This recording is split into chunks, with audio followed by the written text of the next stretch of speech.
He's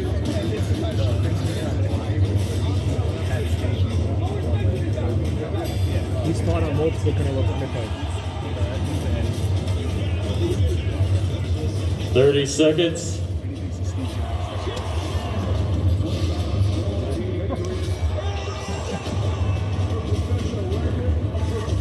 Twenty seconds.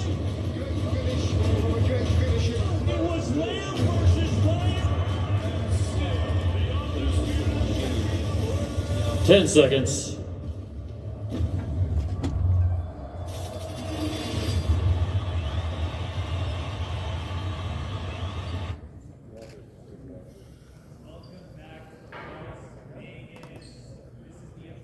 Press conference for Devin Haney versus Jojo Diaz.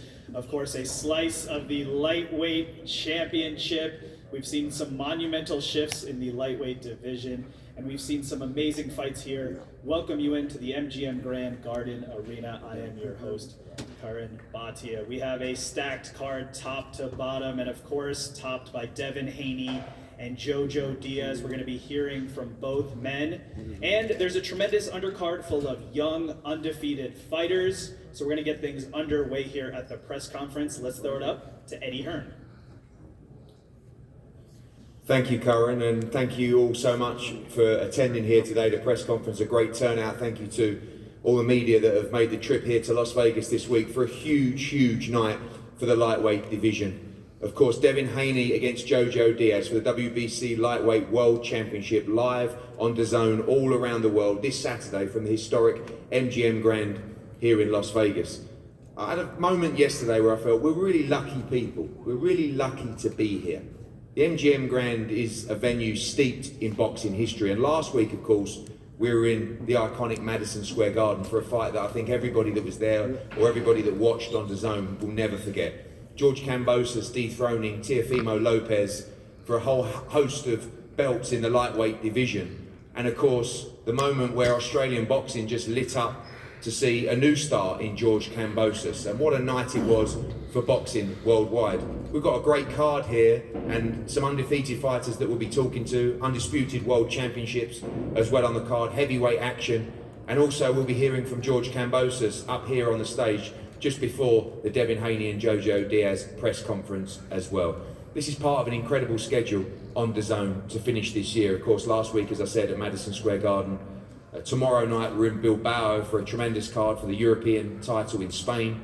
MGM Grand on Saturday night. Next week, Conor Benn takes on Chris Algieri in Liverpool. Katie Taylor defends her undisputed championship. The week after, we're in Uzbekistan on the Friday night for Madrimov against Soro, and Saturday night, December 18, we close the show with Chisora Parker 2, the big heavyweight rematch in Manchester. What a schedule.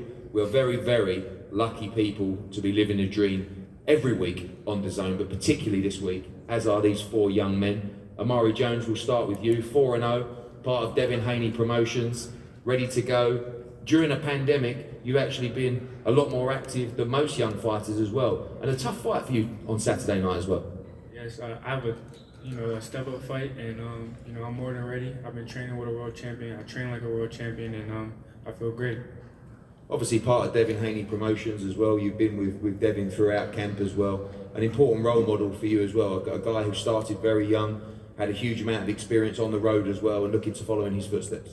Of course. Devin is on his way to, being undisputed champion, and I look to follow in his footsteps. Look forward to seeing you back in action on Saturday night. Alexis Espino, someone that wasn't as active during the pandemic, probably the least fortunate fighter of all. I think you had COVID, your mum had COVID, your opponent had COVID, then your opponent missed weight.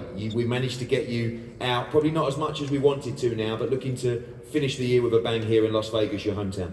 Yeah, man, it's crazy. It's surreal, honestly, being here and just sitting in a venue where my whole life I looked up to being in a stage just like this in the MGM, and I'm more than ready, man. I'm excited. Looking to go to 10-0 tomorrow night, and one of the first guys that we signed when we started out in the US, and all of you guys, Ammo here, Reshat, Nikita, Diego, you're all kind of at that stage now where 2022, things are going to start getting serious. Things are going to start progressing, 8-10 rounds, moving into regional championships as well. It's exciting. Yeah, man, I'm excited. I feel like the better the opponent, then the better I'll do. The more I get pushed, and the more I'll do. You know, so I'm very excited to perform this Saturday because I know I'm gonna look good. We look forward to seeing you back in action. Mark Castro, for me, I think one of the great young stars of American boxing right now. 4-0, 3 Canelo undercards, and then virtually headlining with Mikey Garcia in your hometown of Fresno to go 4-0. Now the MGM Grand. Things aren't too bad for Mark Castro. You had a lovely start and looked sensational so far in the start of your professional journey. Yes, it's been a great start, but it wasn't too great because I got COVID a couple times. I had some setbacks, but I'm blessed to be in this position. It was all about a part of God's plan, and now we're here, first fight in MGM, and I'm grateful and blessed to be here. Your amateur pedigree is second to none. You've beaten virtually everyone on the world scene. 4 fights in, how do you feel that progression is going? Of course, 2022 is going to be a big year for you as well, but looking to progress, as I said to Alexis, go through the rounds and possibly look at regional championships next year. Yes, I'm a fighter, so I stay in the gym. Daily sacrifices every day, so that's how you get the victories over these great fighters. They're great too, but I'm just better. And finally, those 3 Canelo cards that you boxed on, San Antonio, Miami as well, and then in front of, 70,000 at Dallas Cowboys. But last time in Fresno was pretty special for you, wasn't it? It's going to be important for you moving forward and plans to headline those there in World Championship fights later on in your career. It feels great to have the support this early in my career. It's the testament to my family and my sacrifices, and I just feel like the fan base is growing every single day, and it's going to be a journey. Absolutely, I know a lot of fans looking forward to watching your 5th fight on Saturday. A young man to my right, I'm so pleased and proud to see back. Ammo Williams, welcome back. Great to see that smile again.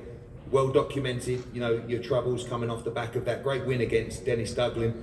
Many just wanted you to get better. Boxing was an afterthought, but not only did you get better, you're back better than ever in the boxing ring as well. New coach in Coach Cunningham as well. I know I speak for a lot of people at Matchroom and obviously your tremendous management team as well. We're all so happy to see you back. Man, first off, I want to give thanks to everybody, Eddie Hearn, Matchroom, Churchill, because we could have took this time and only focused on, my personal life, but my management company stepped in and made sure that I elevated in my professional game as well. So I'm blessed. I'm thankful to Coach Kevin Cunningham for taking me under his wing. A lot of coaches would know I was going through a hard time, and he could have easily said, nah, I don't want to deal with that. But he took me in, and we had the greatest camp that I've ever had in my life. Shout out to my sparring partners. They gave me the best work that I've ever had, and it's a blessing to be here. I know it's a stage in your life that you've overcome now, but I feel also important for young men to understand what you went through as well, and understand that it is part of the process of young men, successful young men as well. And it's okay to speak to people, it's okay to get help, and you're a great example of someone that's come through the other side. Oh yeah, definitely. I mean, a boxer's life has a lot of pressure in it.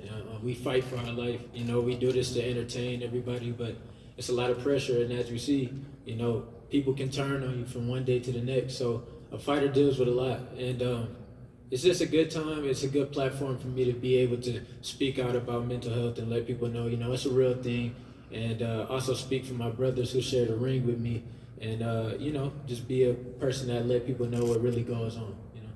Good for you. And focusing now on your career, coming off the back of a great win against Dennis Duglin, last time out as well. I heard you say in the interview with Curran yesterday that Coach Cunningham's brought you something a little bit different. We know that you're heavy-handed with both hands, can be a little bit wild, but massively entertaining as well. But seems to have refined you in there as well. You talk about understanding, being comfortable in the pocket, being able to defend yourself at all time. He seems to have really brought another element to your game. Oh yeah, he definitely did, because ammo is always exciting. I always bring fireworks, and sometimes I can get ahead of myself and actually think about you guys before I think about myself. But now that we're stepping into the higher levels, like you mentioned, 2022 is going to be a big year for all of us. Now that we're stepping into higher levels with more dangerous fighters, I got to still be dangerous, but I got to be more safe. And that's where Coach comes in, and actually the knockouts are going to be more clean, more spectacular. Well, we look forward to seeing them, and as I said, everyone's so happy to see you back, mate. Well done. 4 of the best young prospects in US boxing sitting right up here will be live on